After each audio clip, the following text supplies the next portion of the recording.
I didn't know I was capable of building a homestead from scratch in 1 year. No, it wasn't easy. There's still a long way to go, and it almost took me out along the way. Hey, I'm Jane. I'm a single mom, and I'm not letting that hold me back. I bought 5 acres of raw land in the Kootenay Rockies, where I'm building my own home and homestead, planting a food forest, creating art, and living life on my own terms. All of this is so one day, hopefully, my kiddo won't need to struggle the way that I did. Come along with me as I create my very own freedom recipe.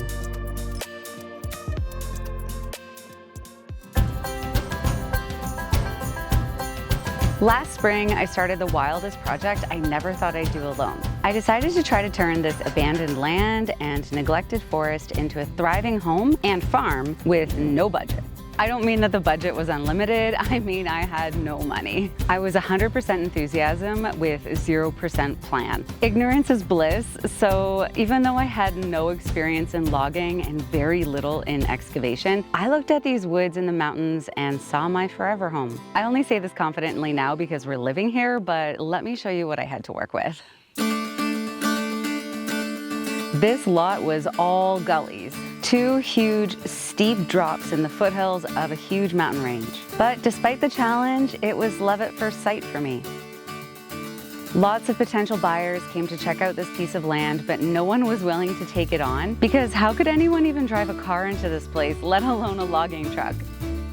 I had a lot of fear because I want to put this timber frame home right here. Not only that, I already had a cabin studio for my art and tattooing space, a tiny home I needed to roll in here somehow, and then I'm also gonna need a smooth plateau for the future home build, plus an orchard and gardens.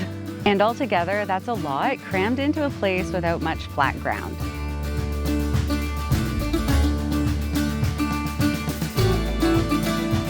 So even though I'd fallen in love with the trees, the coziness of this spot, and all the little bits of beauty everywhere, I knew it was all gonna change. I needed to take this winter to soak up this forest because if I was ever gonna create a home here for me and my kid, I needed to break ground in the spring. I'm not joking when I say I have never had such mixed emotions in my whole life.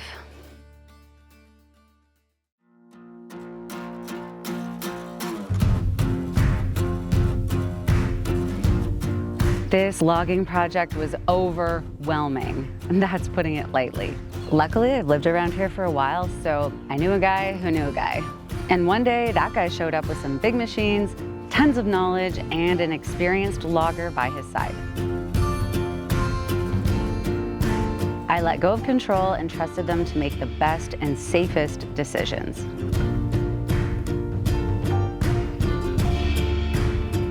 I had a rough idea of what they envisioned, but nothing could have prepared me for how much this place would change over the next few weeks. The sound of trees was like missiles going off in the forest, and I wasn't sure if I made a big mistake.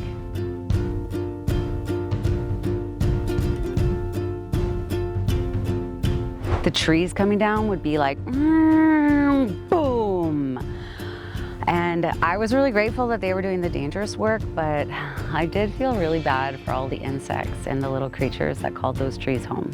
It really felt like the movie Fern Gully, where all the forest creatures were freaking out when the loggers came through. And I had to keep reminding myself that I was going to be replanting here with much more diversity and actually helping the ecosystem thrive over the next few decades.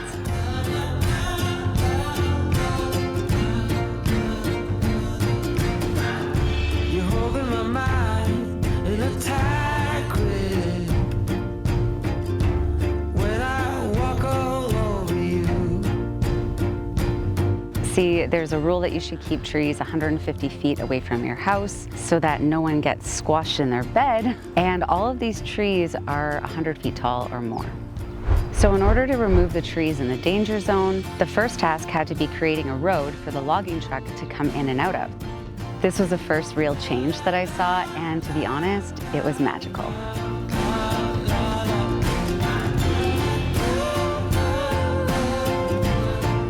The forest still felt like the forest. It felt even more welcoming than before because there was now a path to walk on instead of falling over sticks and logs everywhere. And I was in awe. I had definitely made the right decision in purchasing this land, and for the first time, I could see my vision becoming a possibility. I think the part I loved the most was seeing the sun shining in. It was so dark here before, and I didn't expect there to be enough sun to really grow a healthy orchard, but this was giving me hope. Everything suddenly felt bigger too. I guess I just couldn't see the forest through the trees. I still carried a lot of guilt about the trees coming down, and I still do, really. This was a huge change to make, and it's going to take years to grow back. But I'm also extremely grateful for the sacrifice of the trees, because being able to sell them to the local mill so that they could become lumber for people's houses across the globe means I was able to cover the cost of all this development. I would not be living here today if it wasn't for the cedar, fir, and hemlock that are here. Again, lots and lots of mixed emotions, but one major one is relief. Each day, the logging team would make massive strides in transforming this landscape. They told me I wouldn't recognize it when it was done, and they were completely right. I was so impressed with how smoothly they worked together without being able to say a word. Is it weird to say it felt like watching a dance of some sort, a robot dinosaur dance party? Every day the land was becoming more and more accessible, and little by little my nerves were calming down.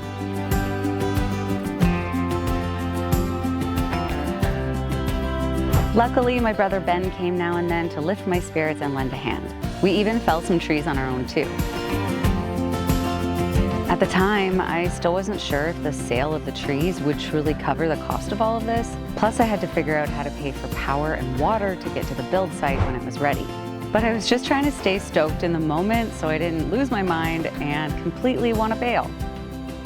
But the loggers told us that we weren't really helping and actually in the way more than anything. So we backed off and let the professionals do what they do best. Slowly but surely, this place started looking like somewhere we could actually live and build on. But there was always the question of whether or not I would end up in the red or the black after all was said and done. To give you an idea of how stressful the financials were, this team charges $400 an hour, and they were here for weeks, working long days. That's a lot of timber sales needed to cover their costs, and not to mention hoping for extra to cover the well and electrical installs. As awesome as the development was coming along, I was still losing sleep at night thinking this risk was maybe a little too big of a leap. Sometimes I walk around here today and I wish I hadn't taken down so many trees, but then I remember what they say about keeping trees away from the house, and this much clearing was actually necessary. In fact, since the dawn of time, every single farm has had to clear trees in order to make room for a home and to sow crops. It's just not every day where we actually watch the process from the very beginning, because most farms today were cleared well before we were born, and any new trees that have been planted have had decades to grow to maturity.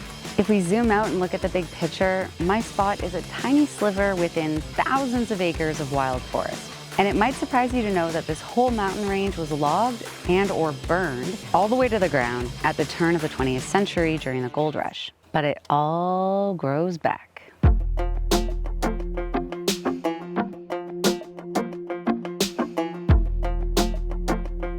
The time finally came to start shipping the timber to the mill. Canada supplies a huge amount of the world's timber, and it was my first time being so involved in that industry. My trees are in people's homes in Germany and Japan today. How cool is that? Even while the truck shipped the trees, the excavation team continued to work. Their system is a well-oiled machine. As you might have guessed, yes, the trees did bring in enough money to pay the team, and I even had a little bit left over to help install the utilities. I did need to borrow a bit from my parents as well, and I'm beyond grateful for that. I feel incredibly blessed to live in an area of the world where this was even an option for me, because I could not have afforded to have this home without these logging sales. The team left, and this place now looks completely different.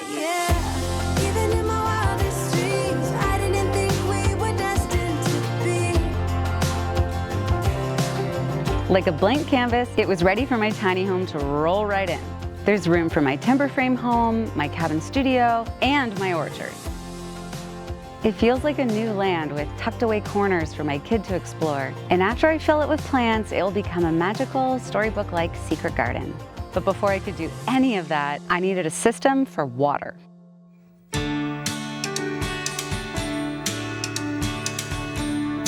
Before I finalized my offer on this land, I had a water witcher come and help me figure out if there was a place for a well. Spoiler alert, there's actually a little too much water coming out of the ground here, but I'm not complaining because it'll be really great for growing things. I didn't know this when I hired them, but the logging and excavation team actually builds dug wells too. That was pure dumb luck, and they took care of finding all the parts, shipping them here, and setting up the base structure of the well. I gotta say, so many happy accidents like this have happened along the way. It's been awesome. If I had to drill a well, it would have cost me double or even triple what this dug well cost me. And as you know, I was on a very tight budget. And you'll be on your own. Reliving all of this with you has me remembering what it felt like inside my body and how stressed I was during this whole process. So please, let me know if there's ever been a moment in your life where you just bit off more than you could chew. When the team was gone, I needed to pump out and clean the well myself, which I ended up doing a few times. Lots of rookie mistakes, I think. The goal was to encourage the underground spring to direct itself into the well. And to do that, the well needs to be used. That's hard to do when there was no pump in the well yet and no electricity here to run a pump, even if there was. With a rented generator and hose, I thought about trying to empty the water into this giant hole, which would be a pond one day, but the hose was too short, so that would have to wait. Into the forest it goes.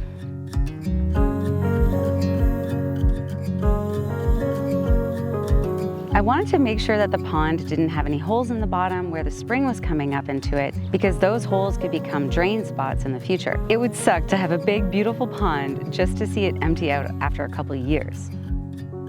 The pond was my absolute dream project, but it would need to wait until all the important stuff was done first.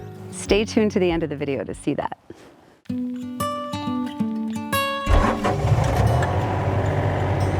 Let's go. Time was ticking and I needed to get water lines in the ground, connected and covered before anything could be built here. Luckily, I love operating an excavator, like, love it.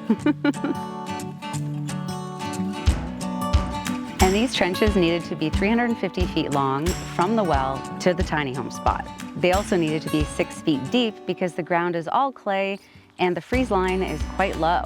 That's kind of crazy, but I'm always up for crazy. I did all the heavy lifting for this step. I gotta say, I'm really proud of myself.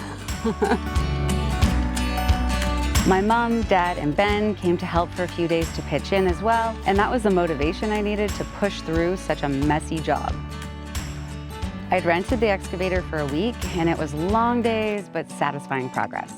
I had already done a project like this at my last property, so it felt good to be the lead who knew what she was doing this time. Are you familiar with the story of the ant and the grasshopper? The ants work all day while the grasshopper makes fun of them for taking life too seriously. But when winter hits, the grasshopper comes crawling to their door asking for help. I am 85% ant and 15% grasshopper.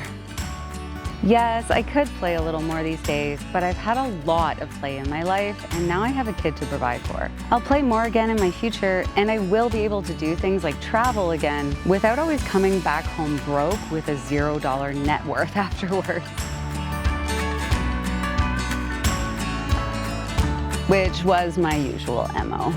Okay, with the trenches filled back in, I needed to get all the way to the bottom of the well to clean it out before the pump could be installed, which was a cold and dirty job. It was also pretty freaky and claustrophobic in there, but I was trying to put mind over matter and all that. Just get the job done and don't think about it being like a medieval torture chamber. Luckily, my dad was here to help on this day too. It was all clean, the pump installed, and now I could finally make the big move and bring all my structures from my last property to this one. That was no easy task.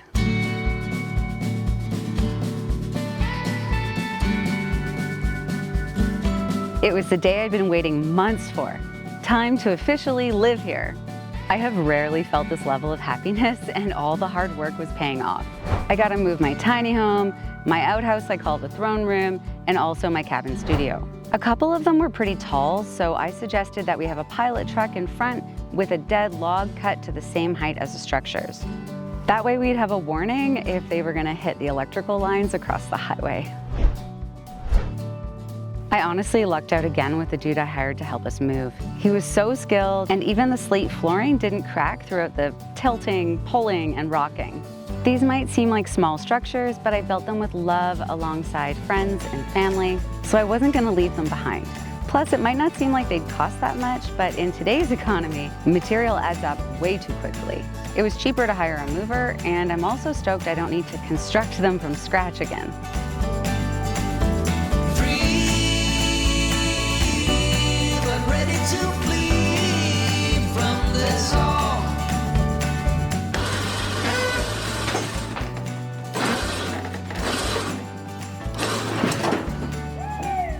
My heart was in my throat this whole day though, because what if it tipped over? What if the floor joist buckled and it all fell apart?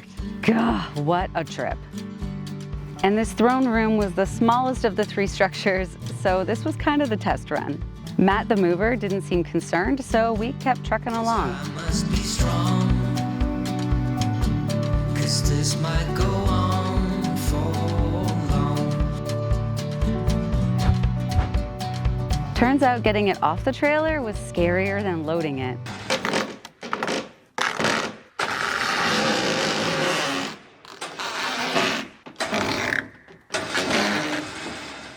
I had visions of it falling backwards and smashing into the dirt bank, so I had to back off and let my dad and Matt run the show because my nerves were not helping anyone. Free, but ready to flee from this all. Hard to be standing on your own. Hard to be standing on your own. Whew! She was safely on the ground, everything was intact, and it was on to moving my cabin.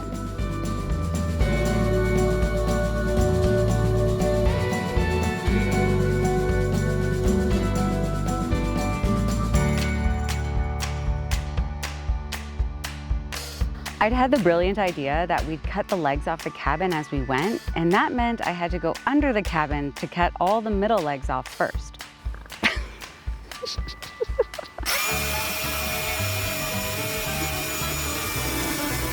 I figure when it's your stuff and your place, then you gotta do the dirty work.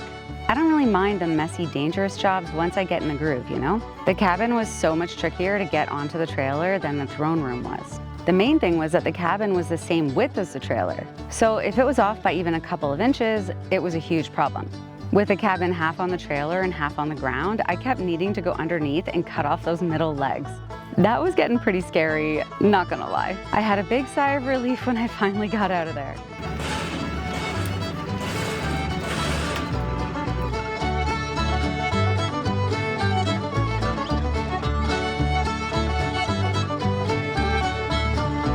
Inch by inch, and after a broken winch, the cabin made its way onto the flat deck. Holy, that was a task and a half. It was awkward as heck, but we did it. The next morning, bright and early, we hit the road. Luckily, the cabin was just short enough to clear a covered bridge, and the rest was gravy. I never want to go through that again.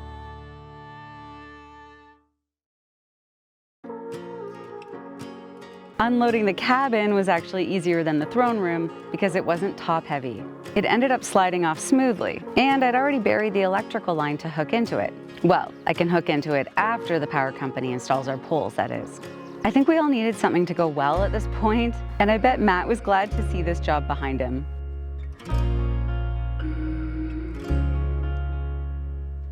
Matt was off, and we were all on our own. It feels so amazing to have an art studio in the woods though. This space is my little sanctuary, a space that's not in the hustle of daily life, and I can go whenever I want a breather, to create art, or just to listen to music on some really nice speakers. I think this corner by the pond is gonna be my favorite spot. And now the most satisfying day came. My kid and I get to live here forever and ever. Now, the last piece was so much easier to move because the tiny home has its own trailer. This just felt like fancy camping, really. By the way, if you're wondering why everything is about 75% completed and there's still building wrap exposed on each structure, it's because every time I've made some progress on building, I've needed to move. This is the tiny home's third move, and I always think she'll never need to move again. But at least this time, I own my own land by myself, and no one can mess it up except for me. I know it takes a lot of effort and many, many years to pull something like this off, but if you can work towards owning a place by yourself, I highly, highly recommend it. It is so nice on the nervous system.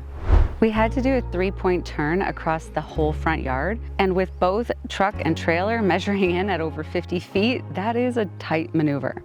Luckily, Matt was back to help us. It's not every day you move your whole house down the highway. So admittedly, I got a little lazy and I didn't take down the chimney stack before we left, and yep, that is what you think it is. Matt quickly scaled the tree and had that thing detached before I even got back with a ladder. Again, hired the right man for the job. Don't cut corners, kids.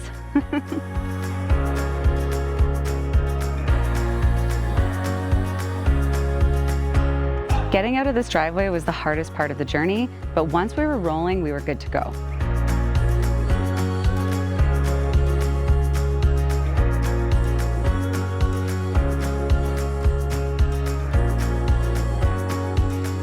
This was a moment of pure joy. Seeing the tiny home come down my brand new driveway and onto my own land was something else entirely.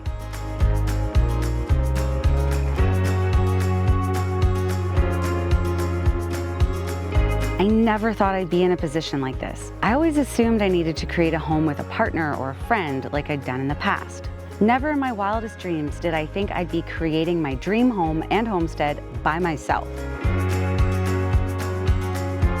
It all seems to happen so quickly on a video, but this was 7 years in the making. Even longer if I think about every step I took in my life to get here.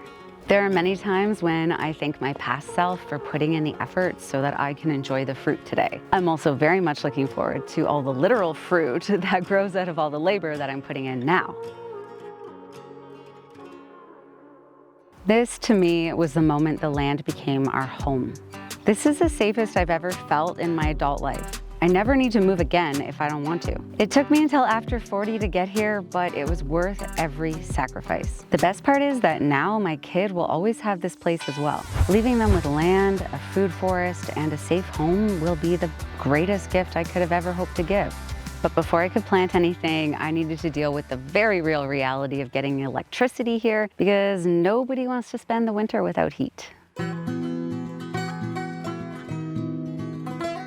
We had to glamp in the tiny home for 2 months before the power company came to hook us up. It was fine at first, and we've dealt with that before, but it does wear you down over time. The nights are especially hard, and luckily I have a wood stove for backup heat. But when that fire goes out, it's chilly, and winter was coming.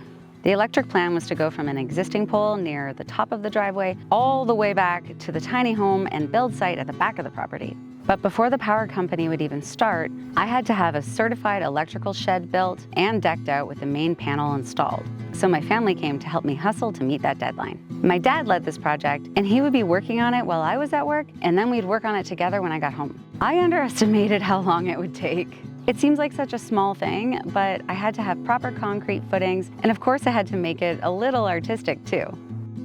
We'd make a couple little mistakes along the way, but overall it kept moving forward a bit each day, thanks to my dad and my mom helping out. There were very specific instructions we needed to follow from the power company as well, but it was still a pretty cool build nonetheless. Ben also came to pitch in, and with all hands on deck, we got the electrical shed set up in a little under a week. Yep, I am so grateful for such a dope family who also have a bunch of skills. It pulls you in, it takes over. You just can't let go of the worst, best thing that's ever happened to you.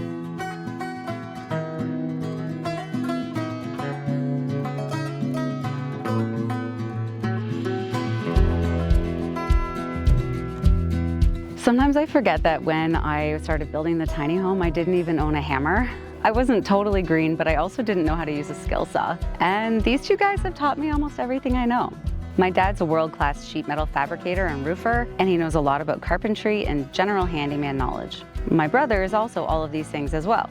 My mom is very skilled at interior design, and I've learned so much from her about painting houses and how to do DIY on a dime. It's because of my family that I've always taken chances in life, knowing I'll figure it out along the way.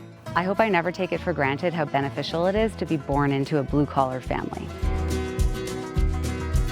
Living without electricity is a pain in the butt though. Cooking on a single burner camp stove is fine for a weekend in the woods, but every meal, every day? No, thank you. But I did whatever I needed to do to make this crazy homestead work, and a little short-term inconvenience never hurt anyone. That being said, the shed was ready for some freaking power to bring us back into the 21st century. In order for the electric company to legally hook us up, the shed had to be outfitted by a master electrician. That's fine because this level of electrical knowledge is way beyond me, and I definitely didn't want to mess this step up. The team installed the main panel, the meter, and this post that will connect to the new hydro pole. And bam, just like that, the big crew arrived with their bucket truck and everything needed to set up our power. This was a giant mission. It took 2 poles and chewed up all of the profit made from logging, but within 2 days, we were completely plugged into the grid. It's amazing how fast a professional team and giant machinery can move. Well, after you send lots of emails and many phone calls poking them to get here.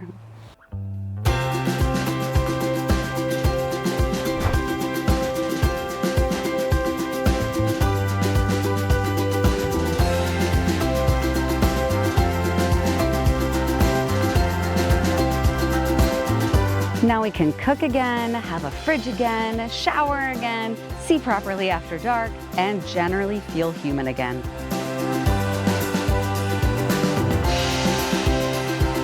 What a big sigh of relief. I can wholeheartedly say that I'm thriving here today, and now I get to dive into this homestead at my own steady pace.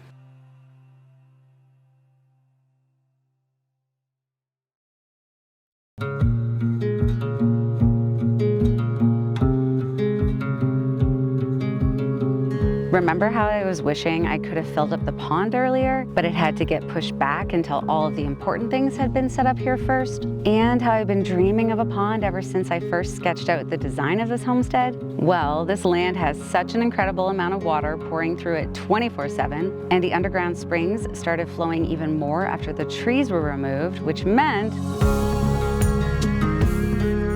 I now have a pond.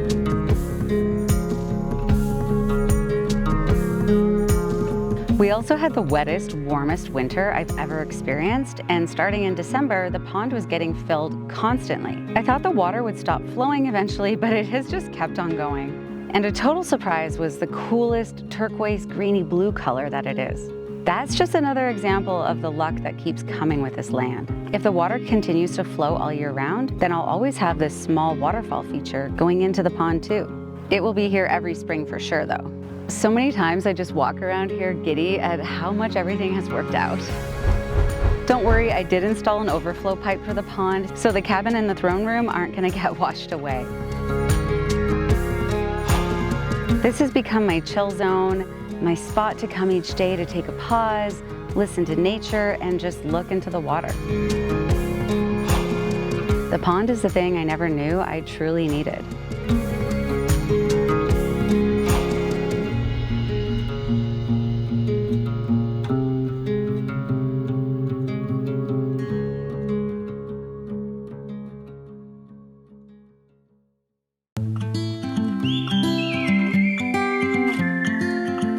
Now that I've spent every single dime I have, I realized I can't afford to blow an annual salary on plants from the nursery in order to regrow this place. If I have one true addiction, it's gardening. And I've spent all of my grocery money on plants before. I do still want these 5 acres to be a green paradise of all the beautiful things, so I'm gonna have to be patient and responsible and grow most things from seed. And I'm not bummed about that because that means I get to build a greenhouse.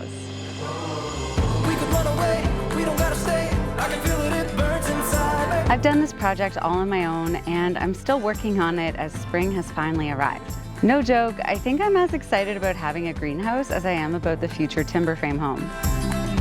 Trust me, I won't let you down. When the weather warms up, I'm gonna stay in the wood, cover the whole thing in poly, and start sowing seeds and propagating shrubs. Yeah, I won't let you down. I won't let you down. It's the greenhouse that's given me hope that I'll be able to make this place into the enchanted food forest of my dreams. It's also reminded me that I don't always need to wait for a helping hand. I'm plenty capable enough on my own.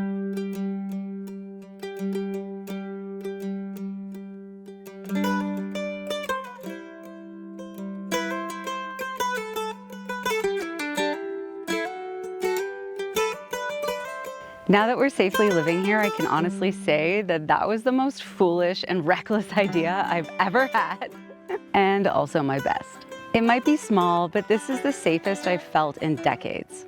No one can tell me we're suddenly selling and I have to move. It's just mine. I can finally watch my trees grow to maturity and plant some roots. They say if you want grass that's greener, you should water your own, and I'm on it. I still need to build the timber frame home, finish the tiny home, and plant an orchard. In order to do that, I need to get a more stable career. So this fall, I'm starting teachers college, and I'm gonna be a high school art teacher one day, which totally feels like I'm cheating the system. Make art with kids all day? Yeah, twist my rubber arm. The beauty that was once here will be back again and even more lush than before. So I hope that you'll subscribe and come along with me on this crazy journey because we're gonna create something wonderful. And no matter what you do in life, remember to pour love into it.